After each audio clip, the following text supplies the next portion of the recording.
The hospital hallway hummed under the fluorescent lights, their cold buzz matching the rhythm of my heartbeat. I lay flat on the gurney, the paper gown clinging to my damp skin, clutching the thin blanket like it could shield me from what was coming. My body had betrayed me with this illness, but even that hurt less than the betrayal of the people who should have been by my side. "Will your family be waiting in the lobby?" the nurse asked softly. I turned toward the double doors, a flicker of hope catching in my chest. There they were, my parents polished and composed, my sister radiant in her designer coat. For half a heartbeat, I believed they had come for me. Then my father waved the nurse off, his voice cutting like glass. "Don't bother us if she dies. We are shopping for our real child's engagement dress." My mother laughed, a sound like poison. Finally, something worth celebrating instead of this endless pity parade. She tugged at my sister's wrist, already stepping toward the elevators. Hannah didn't even glance at me. She twirled her hair and muttered, "Don't drag this out. The spotlight's mine today." The nurse's jaw tightened, but she stayed silent, only giving me a pitying look as she adjusted the fore. I wanted to scream, to rip out the tubes, to shout, "I'm your daughter too," but the words caught in my throat, heavy as stone. As the gurney moved forward, I stared at the ceiling tiles, tears blurring the harsh lights above. All I could see was the backs of my parents walking away, their expensive shoes clicking like a victory march. The hallway stretched on, a tunnel of betrayal. Their words hurt more than the cancer spreading inside me. I remembered birthdays when Hannah received gold necklaces, while I got second-hand books. Nights I studied through fevers only to be told, "Your sister needs the desk. Move." And my father's muttered words he thought I couldn't hear, "She's just extra weight." Now it was clear, I wasn't their child, I was their burden. Disposable, replaceable, someone the world wouldn't miss if I didn't survive the surgery. The nurse squeezed my shoulder gently. "You're not alone," she whispered, but her kindness was a drop in an ocean of cruelty. Inside the operating room, machines beeped steadily. The scent of antiseptic filled my lungs, as doctors murmured words I barely heard. "If I don't wake up," I thought, the last thing my parents said to me was that I wasn't real family. That cut deeper than any scalpel. I closed my eyes, tears running into my hairline, and vowed silently, if I live, I'll never crawl back to them. I'll make them feel the sting of being erased. I'll rise, not as their daughter, but as their reckoning. When I woke after surgery, the first thing I heard wasn't comfort or relief. It was silence, no voice calling my name, no hand holding mine, just the steady beep of machines and the rustle of nurses. My throat burned from the tube they'd pulled out, and my chest ached like it had caved in. I blinked through the fog, searching the room. The chair beside my bed was empty. No flowers, no cards, no family. The nurse from before leaned in, adjusting my blanket. Her voice was soft, almost apologetic. "Your parents didn't check in. They left a message at the front desk." She slipped me a note, folded into a perfect square. My hands trembled as I opened it, already bracing for disappointment. In my mother's slanted handwriting it read, "Focus on getting discharged quickly. We don't have time for this drama. Hannah needs us busy with her engagement plans. No love, no we'll visit tomorrow, just dismissal." I bit the inside of my cheek until I tasted blood. My body shook, not from pain, but from rage. I had almost died. My skin was pale, my veins bruised, but to them I was nothing more than an inconvenience. The following week was worse. Recovery came slowly. I shuffled down sterile hallways for short walks, gripping the four-pole like a lifeline. One afternoon, my sister appeared in my doorway, but not alone. Mom trailed behind her, both of them weighed down with shopping bags. "Oh," Hannah said flatly, scanning my room like it reeked, "you're still here." "I just had surgery," I croaked. Mom chuckled, setting her bags on the windowsill. "Surgery isn't an excuse for laziness." Hannah tried on 10 dresses today. She looked stunning. The seamstress called her radiant. People are already saying she deserves all the attention. Hannah smirked, twirling in a shimmering gown. "Don't be bitter. Some of us were born to shine. You were born to take up space in hospital beds." My vision blurred. Tears, meds, or both, I whispered. I could have died. Dad strolled in late, carrying a suit bag. He didn't even glance at my chart. "If you had," he said, "at least you wouldn't embarrass us by dragging out your illness during Hannah's engagement season. The timing would have been neater." The cruelty hung in the air like smoke.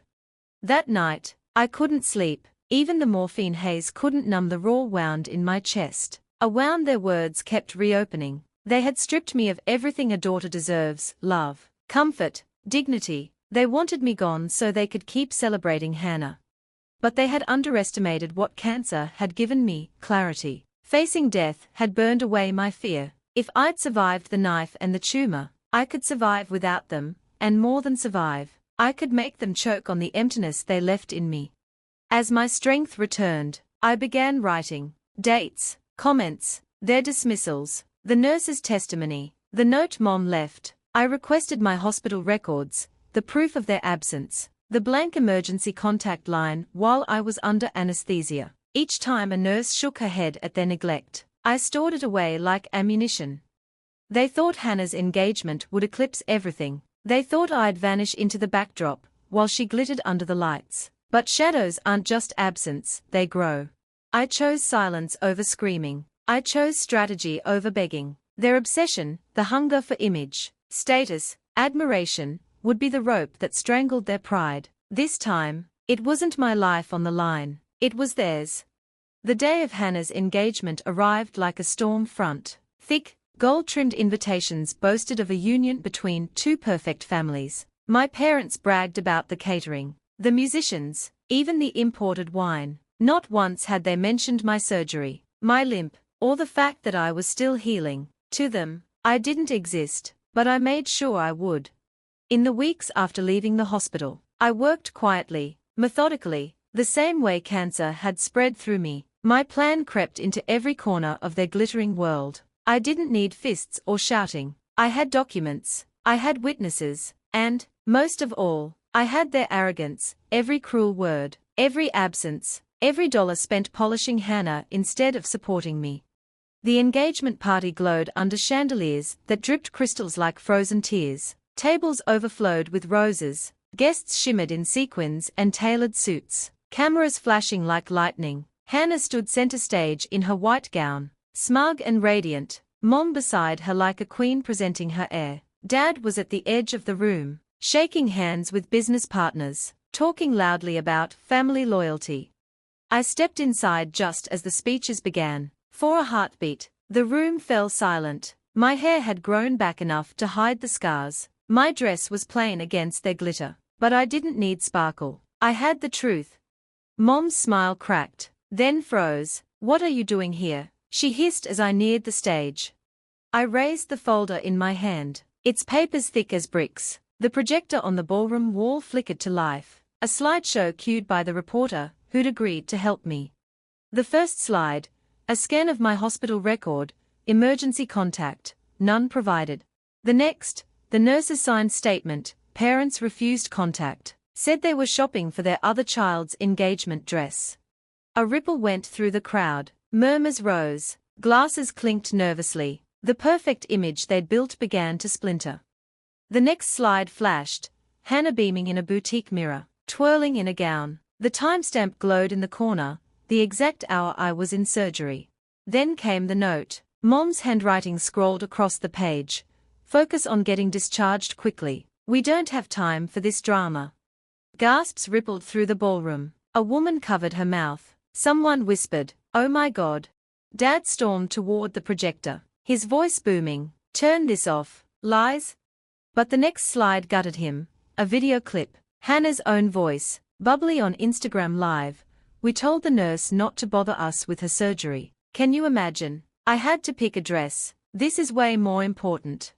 The crowd's reaction was instant. No murmurs now, only outrage. Chairs scraped back, glasses rattled on tabletops. One of Dad's business partners shook his head and walked out. The pastor, meant to bless the engagement, leaned close to Mom, muttered something, and slipped away. On stage, Hannah's fiancé's family turned to stone. His mother clutched her pearls and said, loud enough for the whole room to hear, "We will not attach ourselves to this cruelty." She pulled her son down the steps. ignoring Hannah's desperate cries. Mom's face drained of color. Dad stammered, It's a misunderstanding. But the damage was irreversible. Phones were raised, cameras captured everything. The hashtag was already spreading like wildfire. I stood calm in the center of the storm, my daughter's photo tucked in my bag. The reason I had endured. No gloating, no raised voice, just one clear sentence. You told the world I wasn't worth your time. Now the world knows you aren't worth theirs. And I walked out.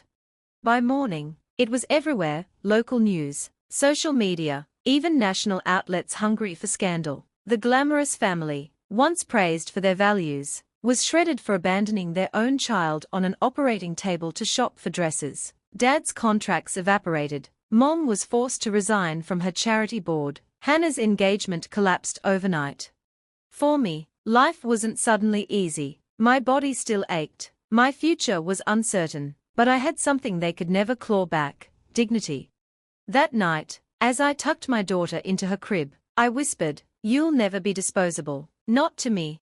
Cancer hadn't killed me, but I had killed the illusion they thrived on. Their laughter was gone. Their pride had turned to ash, and their faces, once smug, once untouchable, were now forever remembered pale beneath the chandeliers, exposed before the very world they had worshipped.